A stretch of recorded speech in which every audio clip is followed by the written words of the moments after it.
Hello. I think I might have explained that one of the reasons for keeping these little diaries or vlogs is because quite often, as a media teacher, people will, often online, refer me to articles they've read or posts from other blogs that are about the media that are interesting.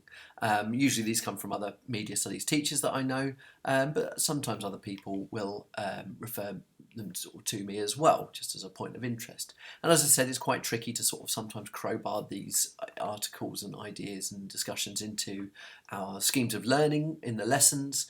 Even though they're relevant and interesting, it might not always be the right time. So hopefully these little blog posts will just give you an opportunity to sort of do a bit of wider reading and have a look at some of these issues and ideas. And of course, what I encourage you to do is to, if you find any articles or if you find anything of interest, to share it with me, and then I'll record one of these so that other people can see it. But by all means, blog your own it by yourself if you want to as well. And students have done this in the past, have kind of let me know of different articles they've read. And actually today's blog post is really about an article that was sent to me by a former student, someone I taught. But to give you an idea of how media studies seems to stick with some people, this student is someone I haven't taught for over 12 years. So it was really good of her to send me this article. She's obviously found it very interesting. And it is. It's an article in The Guardian from last Saturday, the 31st of August, online Guardian site, by a journalist called Jane Gilmore. And really, it's a sort of preview and precursor to a book that she's releasing called Fixed It. You might have seen this online because the Fixed It, if you like, sort of blog that she keeps and website has been around a few years now. And essentially, the Fixed It website is Jane Gilmore looks at headlines and news stories that she believes to use implicitly sexist, sometimes racist, or language which marginalises groups which perhaps are already marginalised, and fixes them to be more balanced, more fair. So basically, this came from her argument for this is that often, because there is a kind of an underrepresentation of certain groups in society, and she includes women in that, that often the mainstream media will reduce those groups into oversimplistic stereotypes. Now, that's not something that's unheard of in our studies. We look at the work of Stuart Hall and his constructionist view of representation, where he says a stereotype is an oversimplified version of a group. And she believes, Jane Gilmore believes, that this happens quite a lot, particularly with the reporting of women, specifically, or more often than not, to do with violence against women. And often these stories revolve around sexual violence against women and also children as well. So some of the article is quite hard going in terms of the subject matter it covers, but it's a really interesting look at how language can be such a powerful tool in representing people and groups of people. Of course, we often think about representation in terms of the visual image or even characterization in films, TV shows, and so on. But the written word is still very powerful, and our choice of writing or choice of language when representing groups can be absolutely vital in conveying different ideologies. So journalists have a really big responsibility here. And so, like I said, this started almost kind of slightly gimmicky way of kind of sort of calling out journalists when they perhaps had not thought as carefully as they should do about the headlines and the language they use to represent victims, essentially.